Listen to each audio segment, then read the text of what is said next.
Alors, nous sommes aujourd'hui dans le Loiret, à Beaugency, chez JM Meca, et nous allons à la rencontre de Jérôme qui va nous présenter son affaire.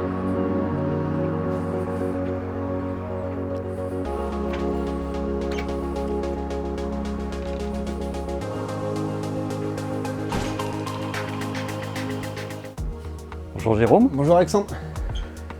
Ça va? Ouais, ça va. Merci de nous accueillir dans ton garage. Eh ben avec plaisir, assieds-toi. Si tu peux nous présenter un petit peu l'historique de ton garage, Alors, pourquoi tu en es venu à la Porsche? Mon petit monde, eh ben écoute, j'ai toujours été passionné d'automobile et de Porsche. Ça a débuté sur de la mécanique auto et moto à la base. Et puis de fil en aiguille, ça a été un moyen d'accéder à ma passion, un petit atelier, un autre, et puis je vais te faire voir un petit peu ce qu'est notre cœur de métier, la réflexion moteur surtout. Parce que là, en fait, c'est ton deuxième atelier. Ton premier atelier, il était où? Des ateliers, j'en ai eu trois. J'en ai eu un à La Motte-Beuvron, j'en ai eu un à Orléans-Centre. Ouais. Et puis il y a ce dernier local qui est, je dirais, la version pour le moment la plus aboutie, même si on y travaille, donc qui est à Beaugency. D'accord. Et en fait, tu as commencé à quelle date et tu es passé de quelle taille à quelle taille d'atelier? Alors j'ai commencé au niveau des années, ça fait 13 ans, voilà, pour faire les calculs, 2012 je dirais. Et tout seul, un petit atelier modeste.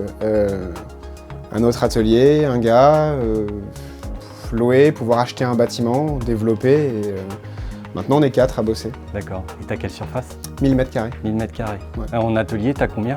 Je dirais entre le stockage et on a eu 750 je dirais d'ateliers particuliers les voitures. Ok. Pourquoi c'est plus la Porsche? Parce que j'en suis passionné à la base. Ouais. D'accord. C'est ça. Bah écoute, tu peux nous faire un petit tour du propriétaire? Pas de souci, tu veux commencer par quoi? Tout ce qui est partie atelier? C'est toi qui décides. Bon alors les locaux, on va dire faire dans l'ordre. Les locaux ici n'ont pas forcément grand intérêt, une petite salle de pause, voilà. Je vais vous montrer plutôt le vif du sujet. On te suit. Alors sur cette partie-là, nous on fait très peu de ventes, on en fait un petit peu, mais tout ce que vous allez avoir ici, c'est de la partie stockage de véhicules qui attendent grosse réparation. Dans ce cas ici, c'est quasiment que des réfections moteurs qui sont en stockage.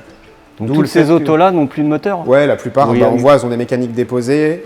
Je vais te montrer la salle moteur qui est au milieu. Ouais. Donc c'est pour ça qu'il n'y a rien qui est mis en valeur. C'est de loin, c'est pas un showroom. T'en as un sacré paquet d'autos en attente là. Ouais, sachant qu'on reçoit aussi des moteurs, ce qu'on appelle des moteurs palettes, donc par des spécialistes ou des pros qui eux déposent les mécaniques, nous les envoient.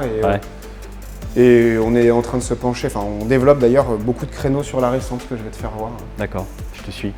Voilà, donc évidemment, entre guillemets, sans dire les grands classiques, mais des autos que tout le monde connaît, 996, 997, Caïman avec ce qu'on connaît sur ces sujets moteurs, IMS, cylindre rayé, etc., etc. Et on a des sujets un petit peu plus pointus qu'on fiabilise et qu'on commence pas mal à refaire. C'est tout ce qui est 991, GT3, GT3 RS, on en a en cours. Même 992 qu'on a en ce moment en réflexion moteur, donc je vais te montrer. Ok, je te suis.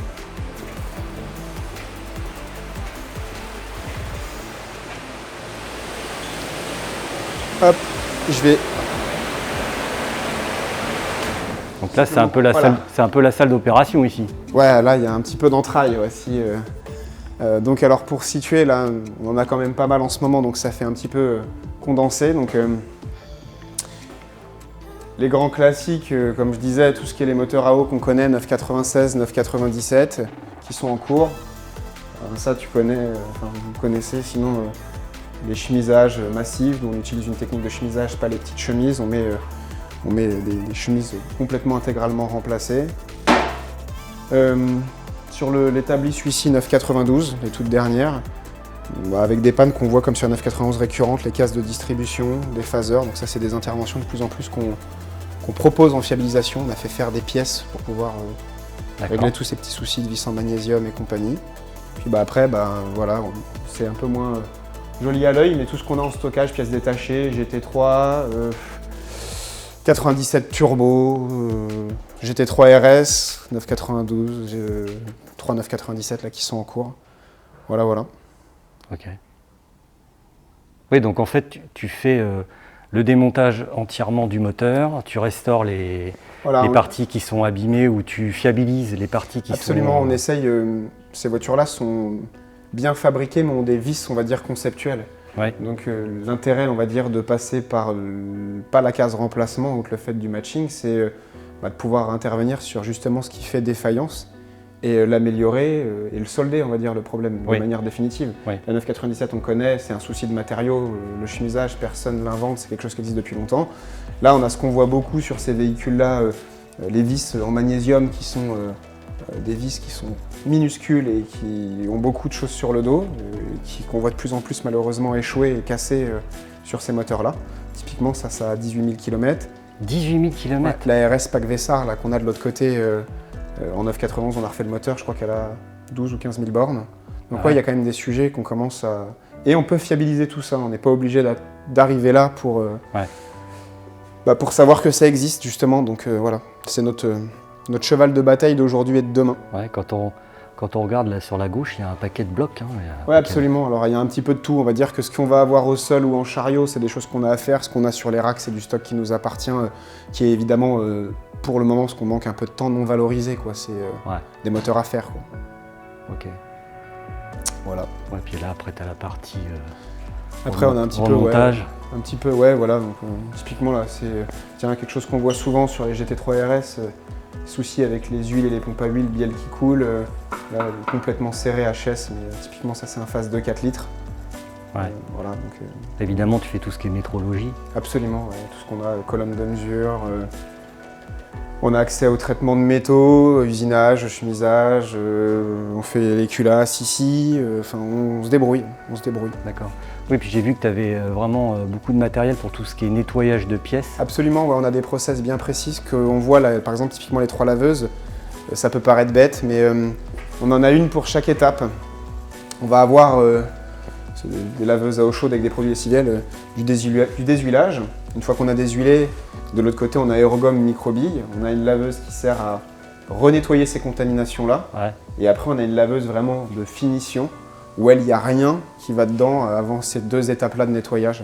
Puis après, on a toujours recours, malgré la laveuse, il faut forcément passer par du manuel mécanique. Hein. La laveuse suffira jamais et ne remplacera pas la main d'un homme.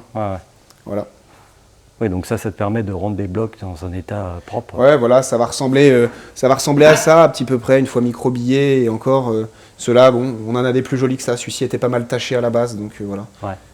On n'utilise pas vraiment le terme sablage en aérogomme avec ou de la bille céramique ou de la bille de verre, mais très fine quoi, pour revaloriser simplement la surface sans trop l'altérer. Quoi. Là, tu fais beaucoup de moteurs alors du coup? Moteurs, on en fait entre 40 à 50 par an, je dirais. Ouais. Plus de l'entretien, ouais. Donc, et un petit peu de vente, un peu de réparation aussi. Donc ouais, ça occupe bien. Mais cœur de métier, vraiment réfection, fiabilisation et entretien. Ouais. Entretien, ça c'est un truc qu'on développe un peu plus parce qu'effectivement, avec cette carte-là, beaucoup de gens sont demandeurs d'entretien, évidemment. Donc, et les autos qu'on fait, c'est des autos qui reviennent. Donc ça a été un truc ça qui a fait plutôt boule de neige à la base. On faisait les moteurs, puis petit à petit, les gars, ils ont une certaine fidélité à la résolution de ces problèmes-là. Et puis leur auto te la confie après. Exactement, et puis ils disent à leurs amis et autres. Moi, je suis un peu mauvais sur la com, donc ça a toujours été le bouche à oreille. Quoi. Ouais. On est là aussi pour t'aider un petit peu, justement. Ouais, c'est sûr, parce que c'est vrai qu'il y a eu pas mal d'étapes à Dimension. Je suis très content et à sa façon fier de mon garage, parce que ça s'est fait de zéro et c'est long. Ouais. Donc je suis content de pouvoir le montrer, ça évidemment. Je remercie mes gars qui bossent avec moi pour ça. Et on va aller les voir, puis on va aller voir. Là, je crois qu'ils sont partis juste s'échapper, essayer une voiture, mais ils vont arriver. On va déjà aller voir l'atelier. Ouais.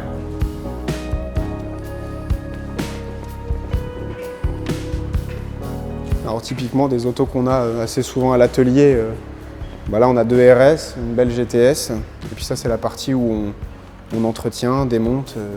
Voilà. Ouais, donc je crois que tu as 4 ponts. Exactement. On a 4 ponts parce que grossièrement on a 4 postes de travail. Au niveau gars, chacun a son pont, chacun a sa... Ouais, tu as des sacrées autos là. Ouais, il y a des trucs qui sont des petits grâles, qui sont chouettes, qu'on aime avoir. RS. Ouais. Ah ouais, ça fait des belles autos. Typiquement la rouge, c'est ce que je te disais, c'est une auto auquel on a refait le moteur qui a, je crois, 15 ou 20 000 km. Ah ouais, c'est quand même fou quoi. Okay. Et ça, c'est des sujets vraiment parce qu'on peut les fiabiliser.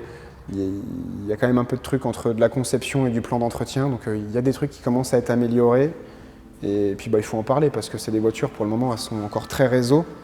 Et le réseau ne sera pas que pour tout le monde des décennales. Quoi, Je vois que tu as des grosses machines là pour nettoyer au fond. Oui, absolument. Alors c'est ce qu'on disait tout à l'heure dans la salle moteur, c'est C'est ce qui est la partie un peu aérogommage. Ça, on est obligé de l'éloigner vu que potentiellement c'est un contaminant, hein, tout ce qui est abrasif. Donc on l'a éloigné, on le dissocie en pièces de là où le nettoyage, quoi, parce qu'on ne peut pas se permettre d'avoir un endroit où on remonte et on peut avoir ce type de contamination. Oui, envoyer de la poussière. Ça, c'est impossible. Ouais. Donc, surtout que là, c'est abrasif en plus. Absolument, c'est une atmosphère qui est trop poussiéreuse pour pouvoir la mettre dans une salle où il y a des moteurs qui sont démontés, quoi. Ok. Oui, donc je vois que tu as aussi un parking assez grand pour... Ouais. Attends, je vais lever la... Pour pas... Attends, je vais enlever la chaîne. On va voir un petit peu à quoi ça ressemble. Ouais, alors on a on a un peu de parking. Ouais, il y a un beau parking pour accueillir les autos. Ouais, absolument.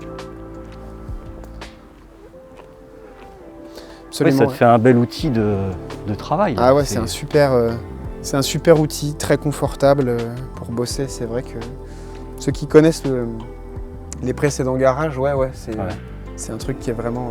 Oui, puis tu as des beaux bureaux, enfin c'est... Ouais, c'est des locaux, on est vraiment sympa. Bien, que ce soit pour les gars y manger, on a des locaux de vie qui sont sympas, confortables toute l'année, l'atelier pareil. Ça c'est agréable, j'ai connu des ateliers où il faisait chaud, il faisait froid, on est dans des trucs un peu différents là, donc ouais, c'est chouette. Eh bien écoute, on te remercie pour ta visite. C'est moi pour le déplacement. Hein. Et puis on te dit à bientôt. Avec plaisir, merci, à bientôt.